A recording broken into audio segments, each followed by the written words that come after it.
Yan oh, kahapon ko lang in-order, dumating na.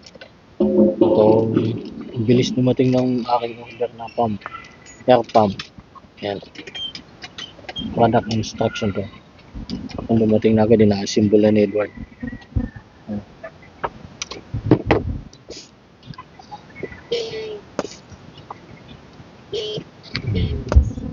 Ang bilis nang dumating. Grabe. Kahapon ko lang ito in-order, dumating na agad. Baka magamit namin yung PCP. Panghangin to ng PCP. Pwede rin panggulong to no? Ayan, thank you Shopee.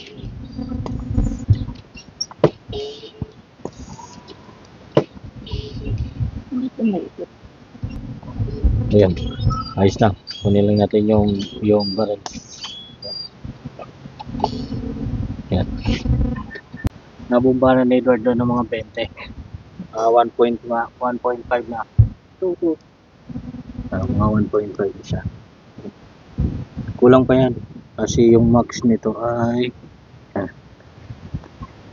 2.7. Okay. Ako naman. Na-try ko naman. Tapos na.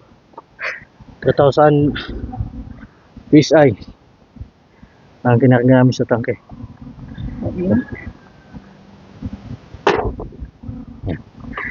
Hingal. Lagyan natin lang square. Hindi pala biro magbomba nito. Parang nag-exercise. Parusa pala din. Tuhod ang na-exercise, saka yung bicep, yung braso. Ano ang isa ito?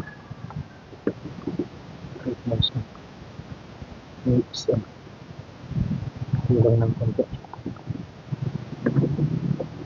Kulang. Mga 2.9 lang.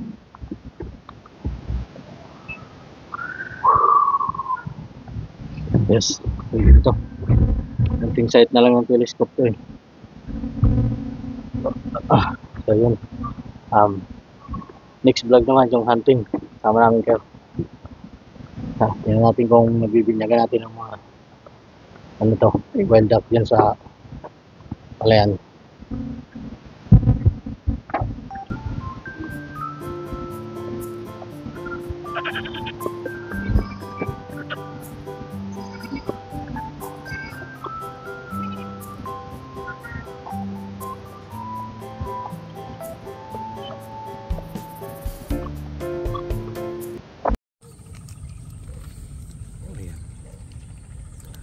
For the hunting kami ngayong araw ay ngayong hapon.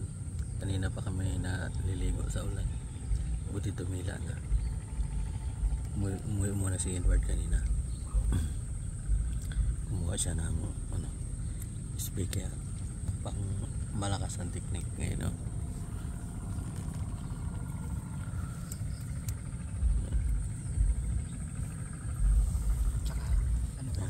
Secure itong technique. Tapos swerte ko talaga sa asawa ko, tingnan mo, may pabaon pa, may fishbowl pa, tapos may kape pa, diba? Supportive na asawa.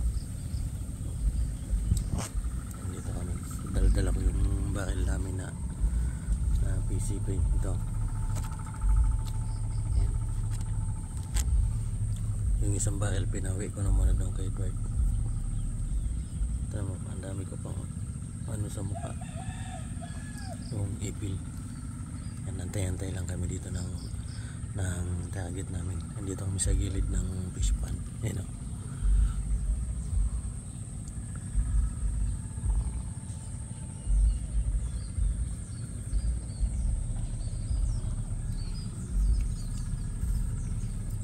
habang nag-aantay, kain muna tayo nitong fishbowl ni asawa ko.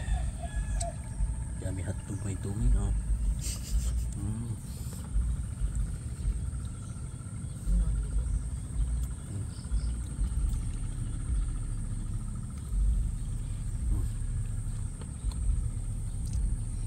mabis, diba? So yun, mamaya tingnan natin kung may madadari tayo. Antay-antay lang, habang patunugin ko ang speaker.